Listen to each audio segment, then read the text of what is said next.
Welcome back as we continue our relationship chat. Today we are asking, how do you and your partner set goals for your relationship together? And we're back with clinical psychologist Asha Dullabh to unpack this topic.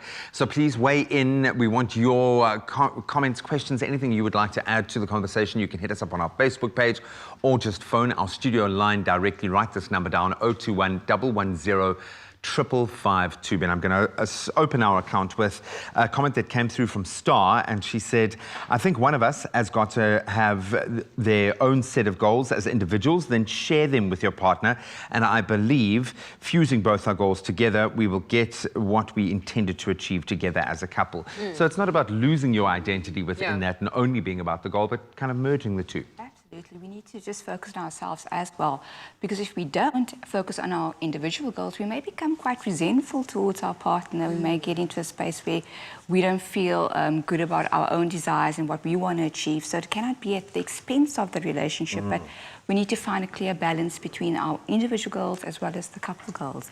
But both are vitally important. I love that we're starting off this conversation with this comment, because we're going to get to it a little later on. But I would just like for you to expand on that notion, why it is to focus on self before you focus on the goals of the unit in a relationship.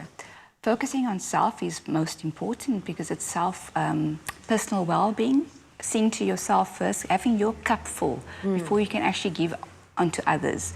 So looking at what your desires are, looking at what you want to devote to.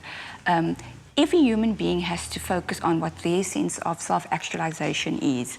And this is what's important, so that once you have a clear idea of what you want, you are more easily able to support and give to others in the relationship. Have that room to breathe. I like that. One area that often takes our breath away, certainly over the last year, and then possibly an area where we as couples will hit and hiccup, is when it comes to financial goals. Why is it so important to communicate in that space and be transparent? Oh, yes, we have to be transparent. Financial goals is probably one of the hardest things that couples have to endure, because just going through the pandemic and COVID, I mean, we've had a lot of people that have lost their jobs. Some of them had to cut their salaries. And this is a ticking time bomb for a relationship, because with finances also comes a sense of shame, and it can also lead to some secrecy in the relationship, which can often bring up more conflict in relationships. So very critical to have some financial planning, set some financial goals. Perhaps you want to save some more money, perhaps you want to save for that holiday, perhaps you want to donate some money.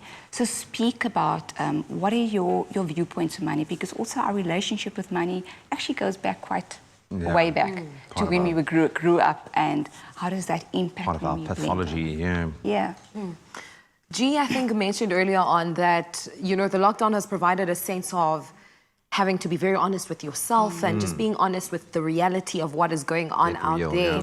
Quarantine was very difficult. It's either it made or broke your relationship. But how do we, now that we found ourselves in the second wave of lockdown, how do we use this time to kind of identify the strengths and weaknesses of each individual within the relationship, and what's the importance of doing so? Because there's no escape. Yeah, strengths and weaknesses are very important. I mean, our strengths are very much can also be our weaknesses, and our weaknesses can be our strength.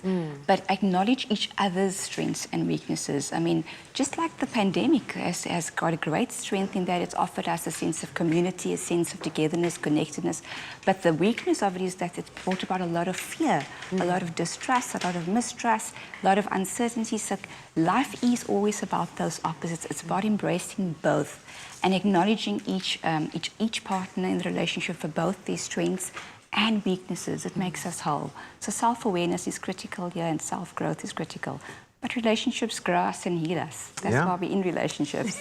Well, exactly, and we can grow together. And of course, we have an opportunity, being the start of a brand new year, to capitalize on that fresh energy. So I want you to think about that, and want you to think about that in just a moment, how we can capitalize on the start of 2021 when it comes to setting those goals or those best intentions in our relationships.